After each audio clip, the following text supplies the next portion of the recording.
We have a number of specialized agencies like the Industrial Finance Corporation and the State Finance Corporations, but they operate within certain limitations.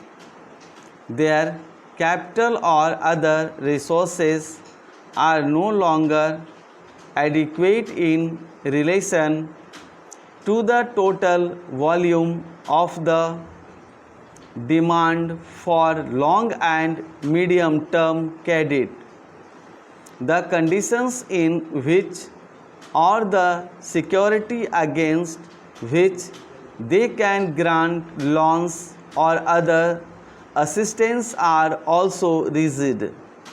Industrial units which need substantial capital of the order of more than 1 or 2 crores of rupees or entrepreneurs planning for additions of capital or investment over a period of years do not in many cases have the assurance that the existing agencies will be able to provide for these needs.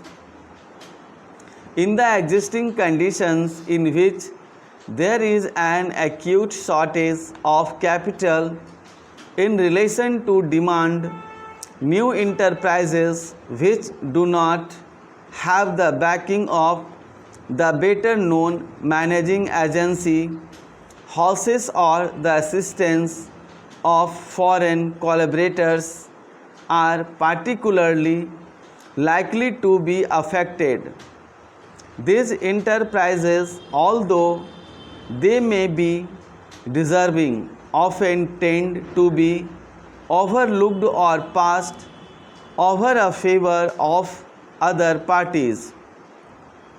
We are envisaging the Industrial Development Bank as an institution designed to overcome these limitations and to accelerate the process of industrial growth.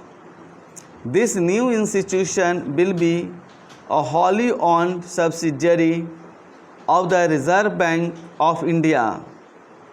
It will be managed by a board consisting of the directors of the Central Board of the Reserve Bank.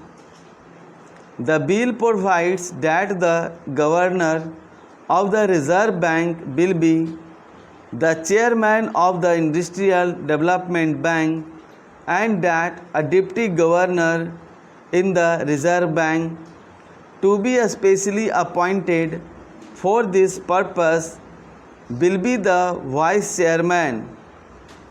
In view of its close association with the central bank of the country, the Industrial Development Bank will be able to draw on the knowledge and experience of that bank and to obtain in its day-to-day operation such guidance and assistance as may be necessary.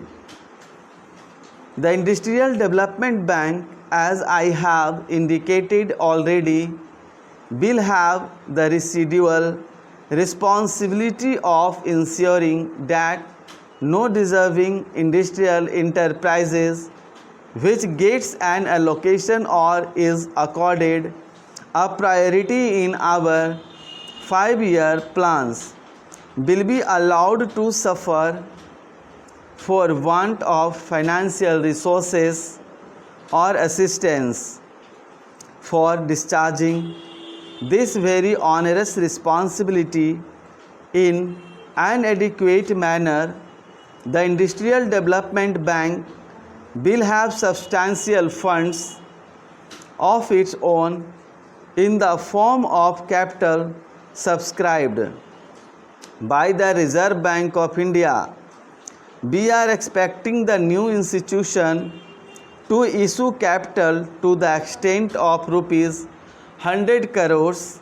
Like all other institutions, the Industrial Development Bank will be able to borrow money from the Reserve Bank